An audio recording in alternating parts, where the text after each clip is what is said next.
Do you know what the scariest part of dying is? It isn't the pain. It isn't the darkness. It's the realization that you are completely helpless, and the thing watching you is enjoying it. Most of you have heard my 911 call on the internet. It's famous in the worst way possible. Millions of people have listened to that scream at the 30-second mark.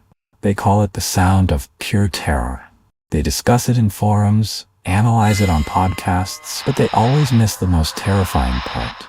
If you put on headphones, turn off the lights, and turn the volume all the way up after the scream fades out, you will hear it. It isn't silence. It's a sound. A breathing. Heavy. Wet. Hollow. It lingers right next to the receiver.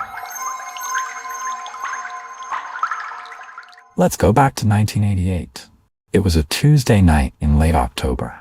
The kind of autumn night where the fog rolls in thick and clings to the windows like ghosts trying to peek inside.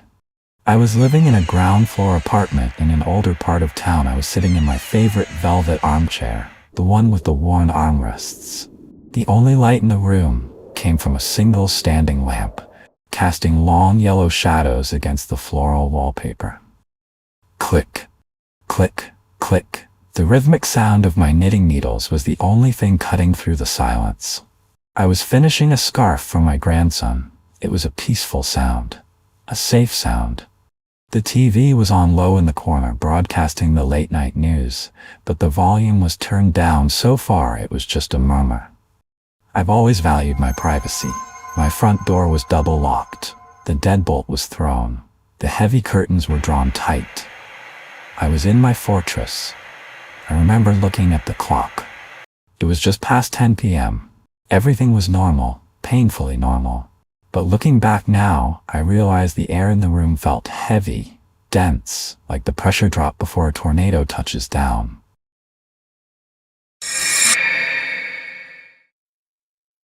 Then came the sound.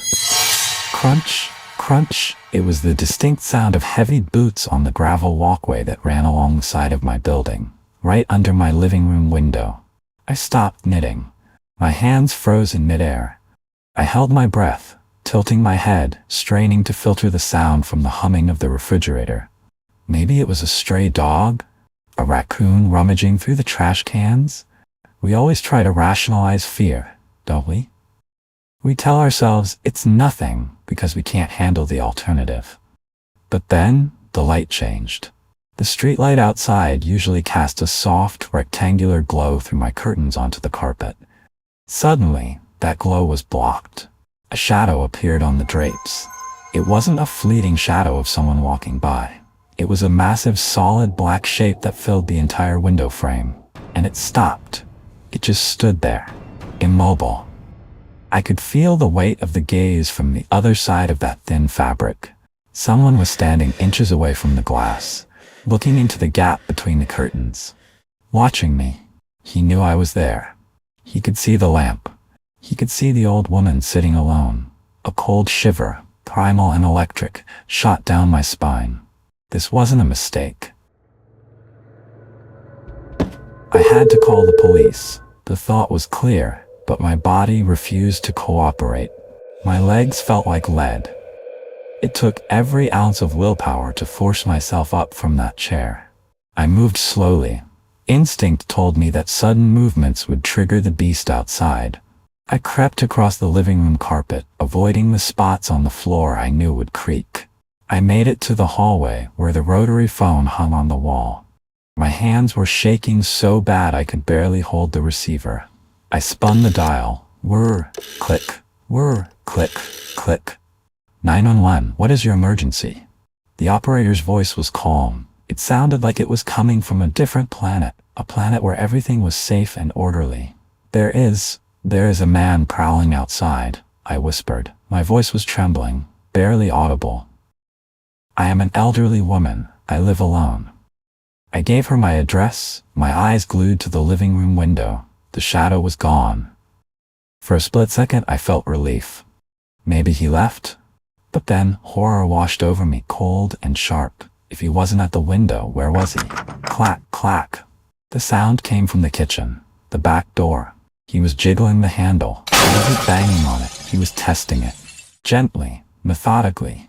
He wasn't a drunk looking for the wrong house. He was testing the perimeter, looking for a weakness. He was hunting. He's at the back door.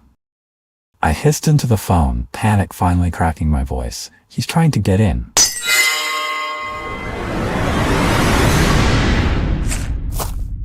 The stealth phase was over. He didn't care anymore. Smash!